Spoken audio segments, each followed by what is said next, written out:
Welcome to But Are There Dragons, a podcast where two friends pick a book at least one of them has not read and work their way through it a few chapters at a time. I'm your host, Kritter. And I'm your host, Jess. And we're continuing this adventure with The Return of the King by J.R.R. Tolkien, with me as your resident Lord of the Rings veteran. And me as a Lord of the Rings first-timer. In this, our 8th and last regular season episode of Season 4, we're going to discuss Book 6, Chapters 8 through 9, the end of the book. Before we dive in, Jessica, what's new with you? How are you feeling? I'm a little in shock that we got here in what I feel like was pretty fast time. Even with a break, we got here pretty quick. August is here and kids are going back to school and seasons are passing, and it just feels very timely with the seasons that are, with the things that are changing in the story as well. So it made me a little bit nostalgic. Yeah, I think that's fair. How about you? Yeah, I was just trying to think, I got a notification the other day that it was the 1-year anniversary of our Twitter account. And, we opened the account in anticipation of the podcast. So we have been doing this, releasing episodes for less than a year. And we got through 4 books, which I feel like, for some podcasts, that's not bad. Not at all. It's a solid pace. We did take, breaks in between the books, depending on what we were doing, right? For cosplay crafting, for weddings, for life. So I'm pretty proud of us that we're here. I am too. And yeah, here at the end of all things. I know. Although there is the epilogue or whatever. What are we calling them? The appendices. The appendices, which we are not mandating for people, though someone in my comments somewhere, maybe on Instagram, I can't remember, did say that we get more Aragorn and Arwen if we look into the appendices. So I think that was in your Discord. I think somebody mentioned that. And I will say I peeked a little bit at the appendices, and I probably will still, but they read very much like appendices. So so we're not forcing anyone to read them, but we will dabble maybe. Yes. I don't want to be held to any strict standard. Exactly. So it is exciting to have the trilogy proper completed after, today. So totally. Okay. So with that in mind, we've got a little PSA we'd like to give before we get started. Tell us your MVP moments. Our trip through the trilogy is almost at an end, and the mountains aren't the only ones that are misty. It's true. As we draw to the close of this chapter, we want to reminisce with you about our favorite moments, and we really want to hear about yours. So what are your favorite But Are There Dragon moments from any of the seasons we've done so far? Was it the time Jess had to look up every single agricultural term? Or maybe when Kritter got us some orc names? Something else? Hit us up in the comments on YouTube and the But Are There Dragons channel on my Discord or on social media, and you'll likely get a shout out during our upcoming wrap party. Yes. And with that being said, Book 6, Chapter 8, The Scouring of the Shire. So it's just the 4 hobbits now, and as they arrive at the Brandywine Bridge, they find it barred by a great spiked gate. No one can enter between sunrise and sunset on the orders of the chief, aka Lotho, living up at Bag End.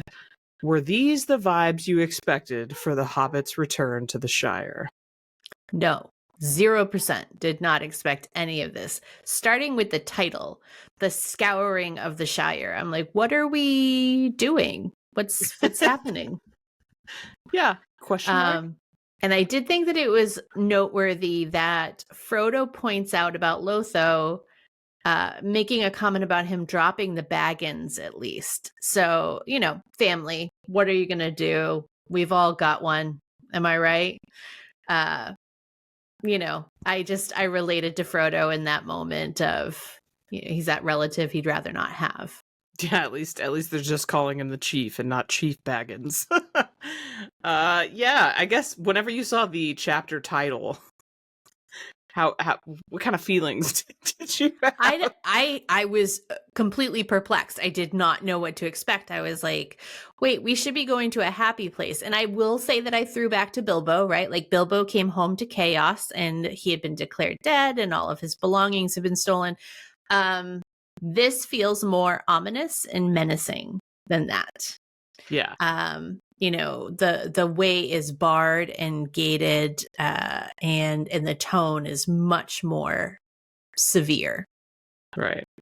So it turns out Lotho has even taken some ruffian men into his employ, though Mary manages to send one, Bill Fernie, on his way with the help of a swift kick from Bill the Pony, his namesake. Yes. I'm kind of digging in this chapter how saucy and commanding the hobbits are. Do you think they can, at the time this was happening when you were reading, did you think they could keep this up, or were you thinking they're just kind of like fronting? I don't think that I didn't feel as though they were fronting. I thought that this is their street cred catching up with them, right? Like this is the Shire. They have seen some stuff, as we've elaborated on many, many times. And this is them kind of coming into their own, right? So we talked about how Gandalf had said, I'm out. I'm done. You Peace guys out, got bros. this. And I honestly do believe that they've got this. So it does feel a little saucy compared to how kind of, like I said, a little ominous it seems that everything's closed down. It doesn't seem like a laughing matter. So it is a little blustery, but at the same time, I know they've earned that. Yeah, 100%. They're changed beings. So the hobbits stayed the night in a less than welcome environment, and then on their way to Hobbiton, encountered a troop of sheriffs. I cannot get over how they spell sheriffs, by the way. It is the cutest way you could possibly spell sheriffs. So the sheriffs are ready to arrest them for gate breaking and other trumped up yet mildly accurate charges. The sheriffs arrest them, but the four hobbits are so plainly in charge it's comical, and they eventually part ways with the sheriffs without issue. How did you feel about this little jaunt? I loved it. I think that it was perfect to show like these, not to belittle the way that the sheriff's actions would have been received by hobbits who typically are not well traveled, but to some hobbit folk who had seen some stuff, probably a little less impressive. Yeah. I think that the way that Tolkien took the time to describe, they have regulated down everything. They are on rations. They can't have company. They are counting out how much firewood they get. The chief doesn't take a beer. Yeah, it's crazy how just right it is. Like it's a perfect recipe for oppression, to take the joy out of literally everything. So that was very apparent to me as I was reading it. What's worse? I did have a question for you, Kritter. Okay. If you channel your inner hobbit, okay, what's worse, no food or no tobacco? Inner hobbit. It's gotta be the food, just because there's their whole day is kind of scheduled around all of their different food, adventures, whereas the tobacco feels more, while necessary, still kind of a luxury, right? Food is necessary. Tobacco is slightly less necessary. So it's like the dessert they have at the end of their day. Exactly. I mean, both devastating that they're being limited in this way, but yeah, I've got to say food. What about you? That's where I landed too, honestly. But it was, so reading all that, I was just like, let's, way to just take everything that makes them happy and limit them, Yeah. Above and beyond the destruction of the areas in their town and their homes and all these other things, everything is tailor-made to ruin the joie de vivre that I associate with hobbits. Yeah. Speaking of, like, you mentioned, they make it to Frodo and Sam's stomping grounds, Mhm. right? Hobbiton or whatever. And it's nearly unrecognizable. Trees gone, houses burned down, smokestacks and brick and ill-favored men in place of hobbits. Is this the kind of trouble in the Shire you expected when Butterbur mentioned it? No, Had you this is pictured it? beyond that. Yeah, no, this Yeah. is beyond that. Like, a few miscreants, a few ruffians, if you will. Okay. Okay. But this comes down to like hobbits spying on other hobbits, which just gave me such a gross feeling in the pit of my stomach. Yeah. It was awful. So this is in a lot of ways far worse than I would have expected. Yeah. Another thing about the charges, again, because you're an audiobook consumer and I'm a written consumer, the list was capitalized. So you're arrested for gate breaking, tearing up the rules, assaulting gatekeepers, trespassing, and all of the major words are highlighted like titles. And it tickled me as I was reading them. And then they lead them, the four hobbits that are in custody lead them, on a merry chase through the woods, essentially. Yeah. And aren't the hobbits all mounted too? So they're like mounted riding horses, and they've got a little herd of sheriffs behind them. Even one of the farmers, I can't remember which farmer, looked and just kind of laughed, like, who's guarding who here? Who's arrested who? I can't even remember. It just made me laugh. It was funny. And somebody, I didn't write who it was, because of course I didn't, but there was no gainsaying for such masterful travelers. And again, in context, they are incredibly world traveled comparatively, but also in their own right. Like, they've been to many nations. They've been on the prowl. They've been on the move for 2 years. Like, they've been on the move for a while. And so I had pointed out that, that's just a great way to illustrate how much more physically seasoned they are, that they can go for hours on end. And the sheriffs are essentially huffing and puffing and trying to keep up because they only got one break. Poor guys. Poor little sheriffs. So the hobbits, speaking of how worldly and well-traveled and equipped they are, they make quick work of skulking ruffians who seem to be following orders from some Sharky character, rather than Lotho Sackville Baggins. Rather than fighting, they merely rolled a nat 20 in intimidation. They've got the armor, they've got the swords. Frodo realizes at this point that Lotho is likely a prisoner and instructs his friends to avoid hobbit casualties in any future fighting at all costs, as, fun fact, no hobbit had ever intentionally killed another in the Shire. So were there any standout moments for you in this ruffian encounter? There was a quote in here that really struck home. It says, "This was Frodo and Sam's own country, and they found out now that they cared about it more than any other place in the world." Just very relatable. Once you leave home a little bit and you do get a little bit of mileage on you, it helps kind of snap certain things into perspective. And I feel that very keenly for them in this moment. So I thought that it was a great call out by Tolkien. And then Frodo is actually really quiet in these interactions as they are doing their intimidation check against these ruffians. And I find it actually a little bit more threatening, and I dig it.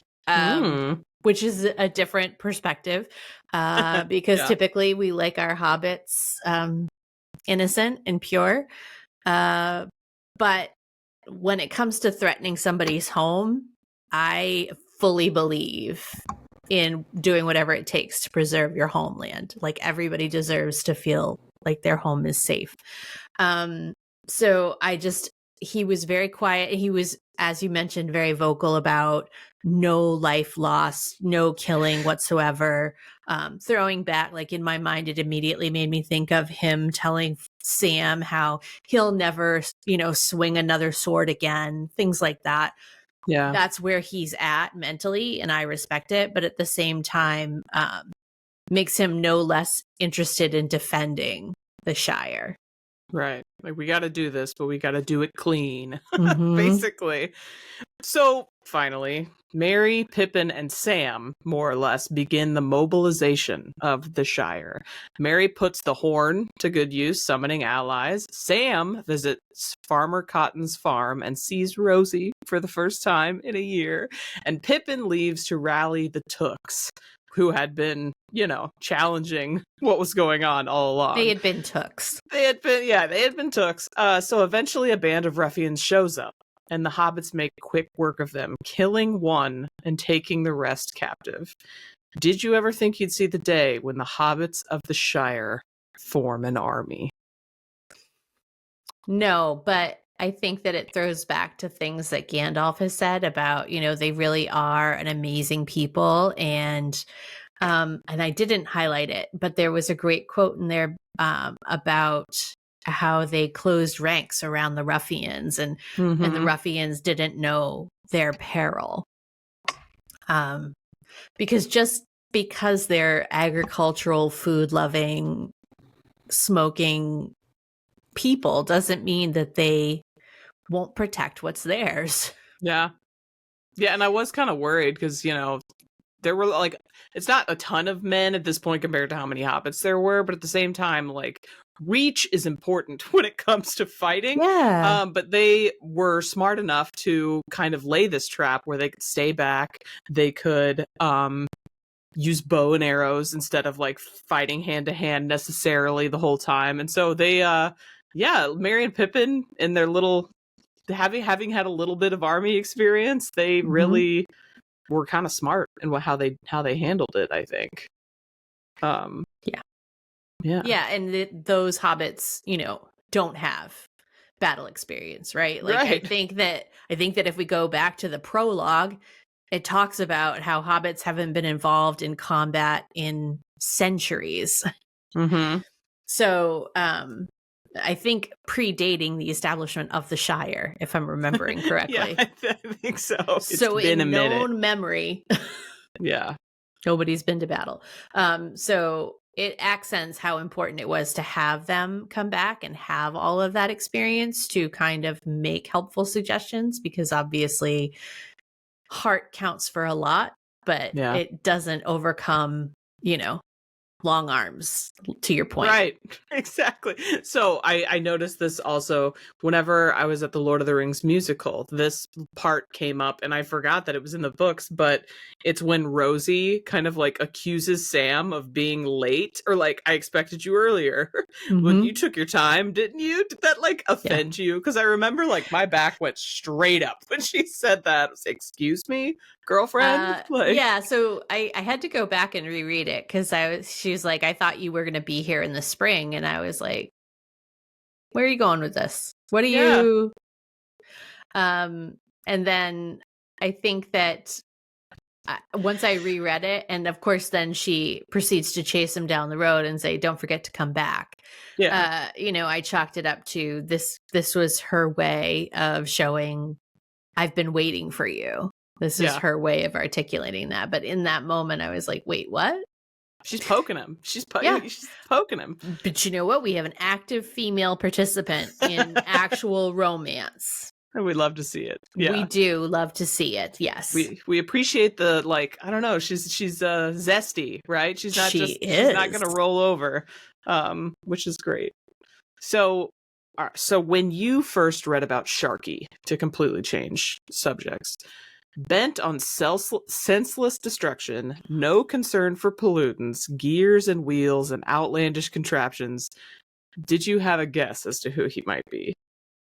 Well, listen, Kritter, I got to tell you, when I was rereading this section as I was preparing my notes, full disclosure, no, I didn't. Okay. As I was rereading it, I felt real dumb. So there were a couple of things. First off, rereading the section for last episode where he basically threatens the Shire. Uh-huh. Right over the head. And then who was it that was talking to the Frodo? Frodo was talking to the ruffians and said, "Your precious master is a beggar in the wilderness. I passed him on the road." Another reference. Frodo knew. Yep. Way over my head. And then the Sharky thing, I wrote down Sharky. Interesting name. Yeah. Yeah, no, I'm going to say I was blissfully unaware. I went into this section of read just as fresh as I do all of the other ones. So whenever I went to do the outline, because I am an audiobook girly, but when I do the outline, I do it with a physical book.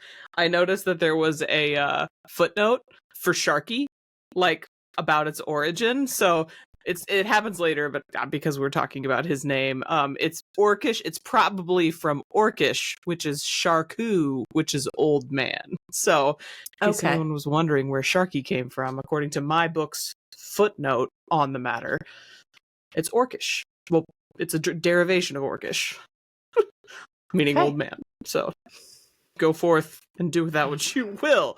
So I think Tolkien has, intentionally or not, made his stance rather clear, again in my opinion, when it comes to technology and its negative impact on the environment and the welfare of people. Is this him once again hammering that home, talking about like the change in the mills and the smokestacks and the bricks and the manufacturing and all that stuff? I think so to a certain extent, but at the same time, he's talking about unnecessary industry where they don't have any more grain to mill to justify the second mill. Yeah. And that they are running all the time, even though there isn't grain, just to essentially soil the water downstream. So I do still think that it is some of that bias showing through in his writing, but I think that it was to illustrate the point of unnecessary manufacture and unnecessary industrialization just for the sake of who knows, for whatever goal. Overproduction, whether it's evil based on evil or greed or whatever. Yeah, I can see what you're doing there. So we do find out that your favorite hobbit, Lobelia Sackville Baggins, told the ruffians off when many other hobbits were afraid to do so, and she got dragged off and imprisoned for her trouble. Did this begin to change your opinion of her at all, or were you like, good, put her in prison? This was hard. First off, the reminder that she is Lotho's mom. Yeah. But it did make me feel bad for Lobelia, and I didn't like it. Okay. I don't like it. Yeah. But nobody should be putting anybody's aged mother in prison. Yeah. In some ways, she kind of reminds me of my grandma, because she's very German. And so she's very, I don't want to say severe, but kind of severe. Like in some ways, right? She will just say it like it is, or at least how she perceives it. And sometimes the way she perceives it is pretty harsh, right? And so yeah, in this particular chapter where it's like, what are you guys doing? Well, we're going to build some sheds up there for Sharky. Who said you can do that? You know, like, get out of here. You got that. It's her. It's so her. But also, let's point out that she was being protective of Bag End. So for me, that edged it a little bit closer. Like that was another point in her favor. Yeah. That, you know, she is of a personality and disposition where she will say what she thinks and will talk back to them and not just cower. I have a lot of appreciation for that as a personality trait, and that it was done in defense of Bag End. I think that's probably the most redeeming quality about it. That's fair. I'm just playing devil's advocate because I completely agree with you that it is redeeming. I feel like we all have one in our family. You know what I mean? Yeah. We all have one in our family. It could also be her, like I love that she's defending Bag End. Don't get me wrong, but this Bag End that she fought essentially tooth and nail to try to get out of Bilbo and Frodo's hands, right? So I'm like, of course she's defensive of it. She's been craving it For for her whole decades. life. Yeah. Decades. But still, we want to see Bag End preserved. Yeah. So thank you, Lobelia, for your efforts.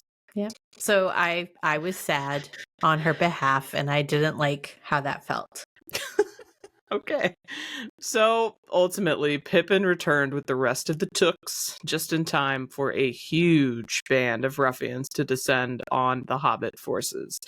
A literal battle ensues. Nearly 70 of the ruffians and 19 hobbits were killed. I don't know why, but 19 hobbits dying at this Battle of the Bywater hit me harder than hearing about the casualties from prior battles in this book, in these books. How did the battle hit for you? I think that it felt like the stakes were really high for a people who had left war behind, right? Like we just spoke to the fact that hobbits haven't really had anything to do with war since the establishment of the Shire, which I'd have to go back to the prologue and read, but that's like 1,000 years before. Yeah. You know, a very, very peaceful, settled community. And yeah, it's probably not rational, but losing 19 of those peaceful souls definitely stings and definitely seems to carry more weight.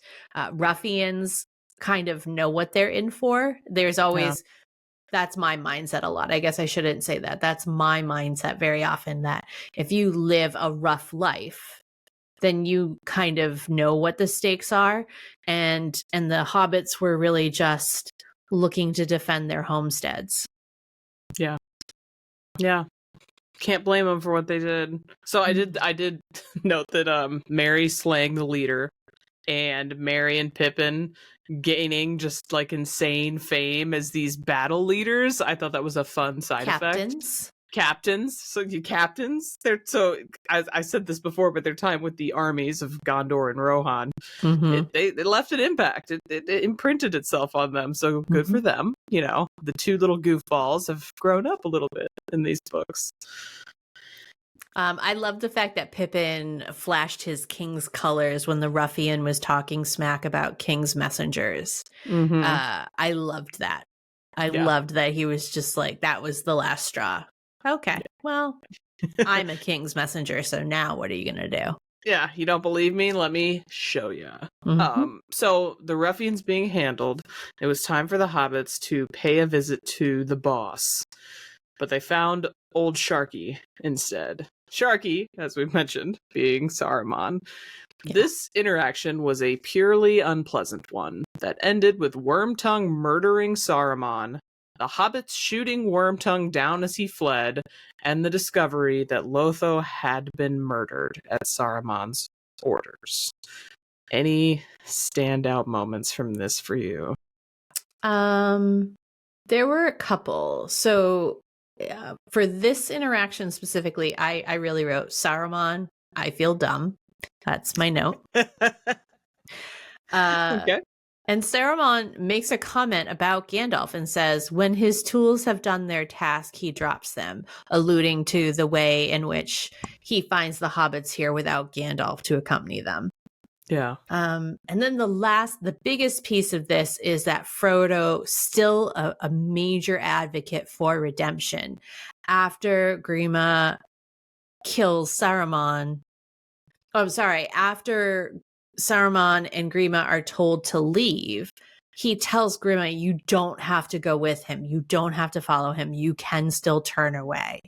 And that was very reminiscent of Gollum type things for me, that, you know, Frodo's like, you can turn from this path. You don't have to stay on it.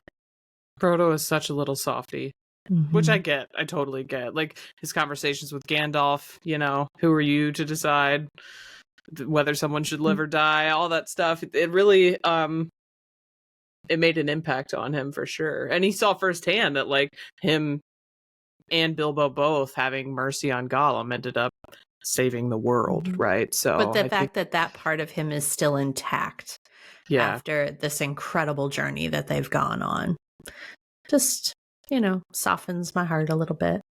Yeah, Saruman is such a little sneaky snake, though. You know what I Yes. mean? Like, Yes. he's like, you can't kill me. If you kill me, I'll cast a shadow on land and will haunt you forever. And I'm like, really? Yeah, if my blood is spilt in the Yeah. Shire, and I'm just reading that going, ew, you're so awful. I know. Purely unpleasant. I feel like when they've been talking to him, it has been bad. Just bad. Like, he's awful. He's the actual worst, it turns out. He's the actual worst. Yeah, he's terrible. So, any final thoughts about this chapter before we move on? There were a couple of moments that I just wanted to throw back to. There was one when you mentioned it, that Frodo realized faster than any of his friends that Lotho is likely a hostage at this point, that, you know, these ills are being done in his name, but he has zero control over the situation. And then the not clash is a strong word. The differing viewpoints between Frodo and Merry, Frodo being very staunchly anti-violence and do as little harm as possible and only kill in the most only attack in the most extreme need to protect Hobbit life. And Merry saying essentially, like, that's great in theory, but we lucked out that last interaction. And the idea that we are going to be able to retake the Shire from this negative element without violence is unrealistic at best. Yeah. And I think that's, I feel like that's a very real conversation that would happen between brothers in arms, regardless of what race you are, regardless of what conflict you're from. You know, like, that felt just very real and rooted in real life. Yeah. Frodo is idealistic. Merry is practical, which is so funny based on where they started, you know? Yeah. I don't know. It's they've both changed a lot. Then Sam rescuing his gaffer and bringing him over to the Cotton's house. And the gaffer's biggest complaint being that they ruined my taters. So we know where Samwise gets it from, and that is precious. And the fact that, was it Frodo who told the gaffer, like, this is one of your Sam is like one of the most famous people in the world. And the gaffer's like, I don't know about that. I thought that was nice that Frodo was like trying to talk him up to his elders. Yeah. It was very sweet, the whole interaction with the gaffer. And then the last thing was that even Sam's vision in the mirror had not prepared him for what they saw. And then the reveal that they had cut down the party tree. Ugh. So they had done so much damage to the Shire as a whole, but cutting down the party tree, even I felt that. I know. It hurt. I was like, oof, How that's dare bad. You? How dare you? So yeah, those are my last thoughts on chapter 8. Okay. Book 6, chapter 9, The Grey Havens. This is the final chapter. Ooh. So it's time to rebuild. But first things first, it's time to release the prisoners. Fredegar Bolger, the former mayor, and Lobelia Sackville Baggins were among the incarcerated. And Lobelia seems changed. She gave Frodo Bag End, pained by the loss of her Lotho, and bequeathed him her possessions when she died to help those whose homes had been taken by the Troubles. So ultimately, did she manage to win you over? Yes, but it burns, precious. No. It stings. Yeah, no, she clearly had a change of heart. And you're never too old to learn. It's true. And whenever she came out of the cells, it mentioned something about how people were like cheering her on or whatever, and it made a note to be like she wasn't used to being admired or something like that. And I was like, ooh, that's so sad. Like, she was unpleasant, so yeah, I mean, I guess she wouldn't have been admired, but at the same time, and it's think sad. About what it feels like to walk in those shoes and be perceived in that way, and the interactions. Yeah, absolutely, all of that. So yeah, another little redemption arc. Yeah, you love to see it. So oh yeah, go ahead.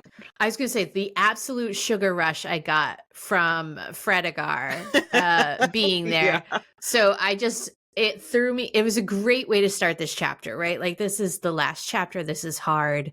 I actually didn't take a lot of notes on this chapter. I think that the denial had just set in so strong.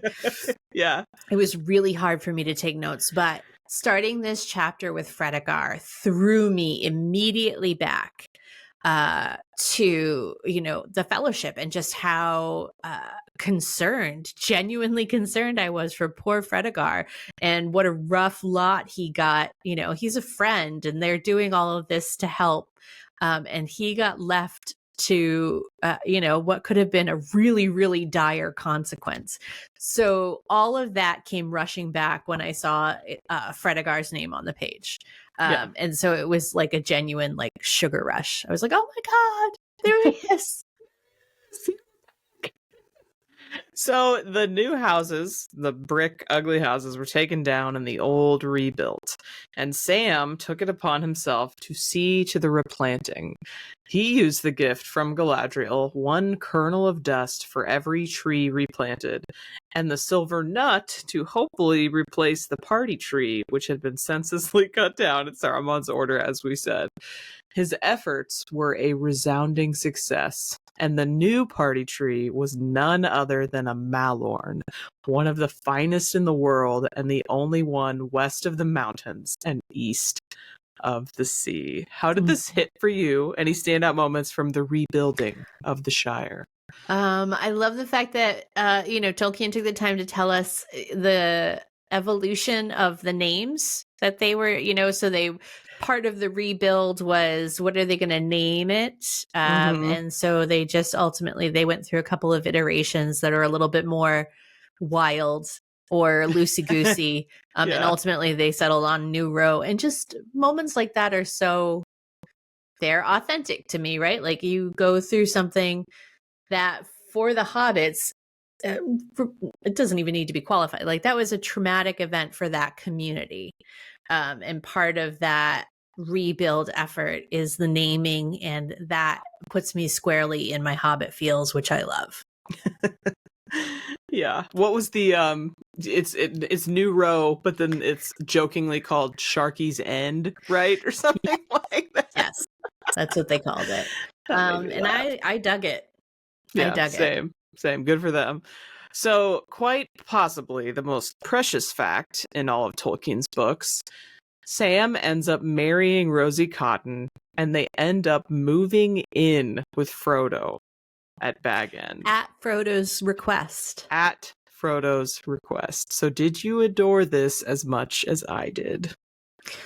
I did, but I did have like a deep sense of foreboding. Not deep, but like I have a little catch in my throat. I was like, he's establishing him as his heir, for whatever that looks like. He's going to inherit. This is him setting them off to inherit Bag End.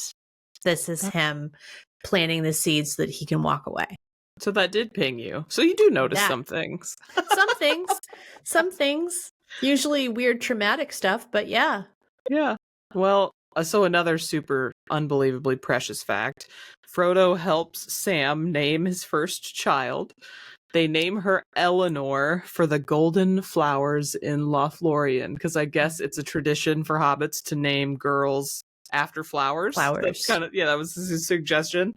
So another just such a precious fact that I love so much. I don't know. And the fact that Sam was going to call his first son Frodo is also just like the cutest thing ever. And that he comes to Frodo so conflicted. Like, he wants to do the right thing, and Frodo's just like, this is not, this isn't a problem. Just give her a flower name. And, Frodo's not fussed about this at all. And I love that for Frodo as well, because those are the kinds of quiet, sweet moments that he thought he would never see again. Yeah. And here it is. So Frodo wraps up his work on the red book Bilbo gave him to finish, and he hands it down to Sam to finish the last few pages. Bilbo had written a fair amount, but Frodo even more. And the titles that Bilbo had workshopped, and I'm going to ask you your favorite, included My Diary, My Unexpected Journey, There and Back Again, and What Happened After. Adventures of Five Hobbits. The Tale of the Great Ring, compiled by Bilbo Baggins from his own observations and the accounts of his friends. And What We Did in the War of the Ring. Frodo titled the book The Downfall of the Lord of the Rings and the Return of the King, as seen by the little people, being the memoirs of Bilbo and Frodo of the Shire, supplemented by accounts of their friends and the learning of the wise, together with extracts from books of lore translated by Bilbo and Rivendell. So, whose title is the best? And were there any that you particularly liked, even if they weren't practical? So the two that I like the best are There and Back Again and What We Did After. Yeah. And the War of the Ring one. I don't have that one memorized. Those two are my favorite. But I do think that Frodo's ultimate title before the semicolon Yeah. without was all really of that good. extra Yes, stuff. without all of that, which I understand, you know, they're documenters and, you know, I get it. I see it. They're my people. But everything before the semicolon I thought was very good. Though, you know, Downfall of the Lord of the Rings and the Yes, Return of the King. Yeah. I like it too. And I like how it ended up being, you know, the title of the book. So the suggestion here is we are reading something that was written by Bilbo, Frodo, and Sam, ultimately, right? Which I think is so nice. I don't know. Yeah. It warms my heart. It does make me want to go back to the Red Book references and the prologue and kind of pull that together now. True. Yeah. I guess now that we've gotten its whole journey. It's the full circle moments. Right. For sure. So Sam and Frodo take off for a short journey under the guise of Sam seeing Frodo off on a trek to visit Bilbo in Rivendell. But when the hobbits encounter Elrond, Galadriel, and Bilbo while they're still in the Shire, the jig is up. Sam realizes Frodo is planning to leave, and Frodo's words of encouragement when Sam is so obviously dismayed, I thought, were very touching. His time may come to follow Frodo as a fellow ring bearer, but for now he can be one and whole, with Rosie and Eleanor and little Frodo and even more children. He'll stay mayor as long as he wants, the most famous gardener in history, and as busy and happy as anyone can be. So tell me, did this make you happy or sad? Oh my God, I bawled so hard. It made me happy. I will say, each time we read, I'm misting up now just thinking about it. Each of these sections that we go to, it's like just another slight twist of the perspective for me. Yeah. I did not realize that it was, or to me, after reading it, this felt so much more like Frodo was giving Sam the quest to live. So I don't feel like that was the vibe. Like, it was about saying goodbye, but in this instance, reading it, what I walked away from it feeling like was that's Sam's quest. Is to live and to tell their story and to pick that up and carry it on so that it continues to matter. Yeah. And that's a really hard thing. Yeah. Sorry. Sam, no, it's okay. It's like, I agree. Sam was so sad and so torn. And you could tell even before they got to the point where like they were actually splitting up, right? They were talking about Sam leaving just a little bit for the Shire. Like, obviously I have to get back. You know, I've got Rosie, I've got the little girl. I wish I could come with you. And Frodo kind of, he gives a hint, right? He's like, we need you to be whole. Like, you're so conflicted, you're so split in two, and you should be whole. And this was him giving him that. I guess it was just so freaking precious and amazing and heartwarming and sad. It was breaks your heart, but also like fills it up again. It's wild. So they arrive at the Grey Havens. Gandalf is there, also planning to depart, and lo and behold, Merry and Pippin show up, noting that this time it wasn't Sam that gave Frodo away. Remember, Sam was the spy. But Gandalf himself. And Gandalf gives us another one of my favorite lines. Well, here at last, dear friends, on the shores of the sea, comes the end of our fellowship in Middle-earth. Go in peace. And my favorite part, I will not say do not weep, for not all tears are an evil. So how are you holding up at this point? Because I'm losing. As soon as Merry and Pippin came back, it was all over again. Yeah. Because obviously that would have been the longest ride home ever. For Sam by himself. Yeah. So I thought that was incredible. Because they, the three of them are the ones that are the ones that lived, the ones that carry the story forward. And yeah, it was just more waterworks. It was good stuff. Pretty much. Good stuff. We love it. So the ship sails away. Frodo, eventually passing beyond a gray rain curtain, turned all to silver glass, and beholding white shores, and beyond them a far green country under a swift sunrise. And Sam, Merry, and Pippin eventually ride back together in silence. Merry and Pippin branch off to Buckland and Sam to Bag End, where Dinner and Rosie and Eleanor are waiting for them. And he says, to end the book, well, I'm back. And how is that for the ending to the trilogy? Fine. I'm not crying. It's fine. I don't know what you're talking about. It was an incredible end.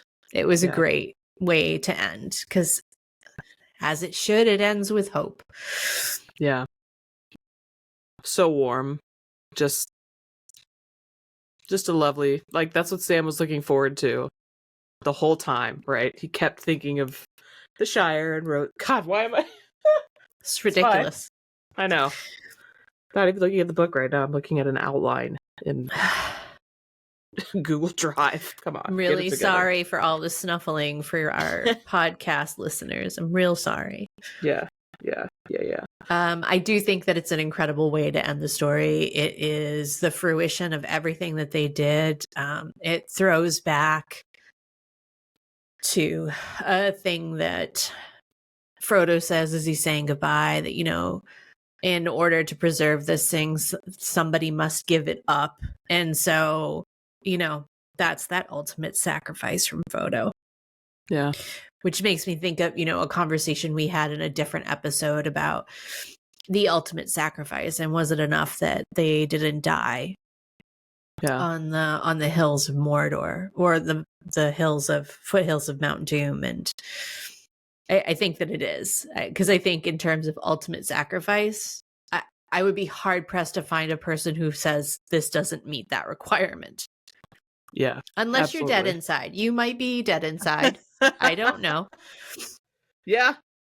And it also ties into one of Bilbo's titles, right? There and back again.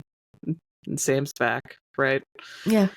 Frodo and Bilbo went on their way as ring bearers, and Sam may follow them, but for now he's got a life to live, to carry on, which was great. Yeah.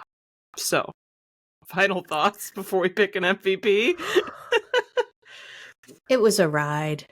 Yeah. It was a ride for a story that I thought I knew inside and out. It was a ride, and it was worth it. Amen. Okay. So it's fine. We're all fine. Yes. So we've got a tradition where we pick an MVP from the chapters we've read for each episode. Cue the music. Jessica, who would you name as your MVP this episode?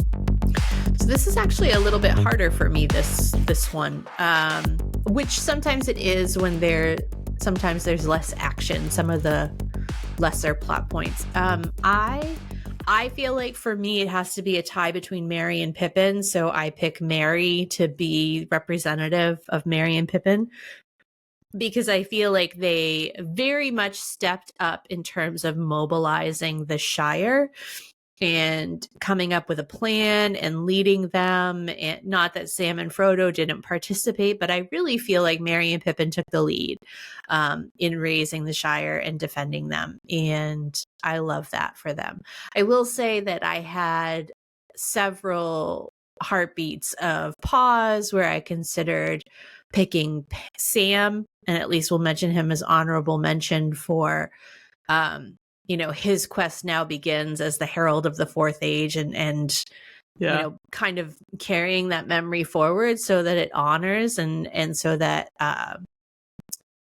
so that it was all worth it, essentially. Yeah. So I was going to give Sam honorable mention for that, but I think I have to stick with Mary. Okay. Well, we are on a different path here.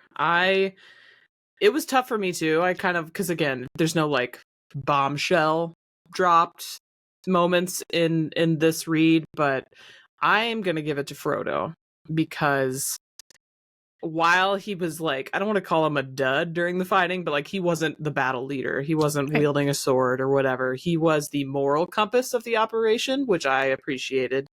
There were also some moments like earlier in the read where when they were engaging with the sheriffs and the guardsmen and stuff like that, he had some like good thoughts and like funny lines and stuff like that whenever he was challenging them. So I appreciated that, but mainly it's for his compassion, for his enemies, for Sam, and yeah, just some of the stuff that his encouragement to Sam, his invitation for them to move in, him declaring Sam his heir, him talking Sam up to the gaffer. There were so many moments that I just like, he really warmed my heart and gave me hope. And so I think of all the people, he didn't do the best in the fighting, but he had another role and I think he played it really well. Excellent. Okay. So crazy. That's it for this book. As we said, we're going to probably each of us individually look at some appendices, but we are calling this a wrap on season 4. So we would like to invite you to please catch our season 4 wrap party stream on August 29th at 8 p.m. Central on But Are There Dragons YouTube. I would say once again, thank you so much for tuning in to episode 8 of season 4 of But Are There Dragons, brought to you by your hosts, Jessica Sadai and Kritter XD. Don't forget to follow us on But Are There Dragons on YouTube, Instagram, and TikTok, and But Dragons Pod, just 1T, on X. You can find us on social media as Kritter XD and Shelf Indulgence. That's it for today. We are continuing to workshop new catchphrases for season 4. So let us know on social media how you feel about this last one. In the immortal words of Gandalf, go in peace. I will not say do not weep, for not all tears are an evil. Bye.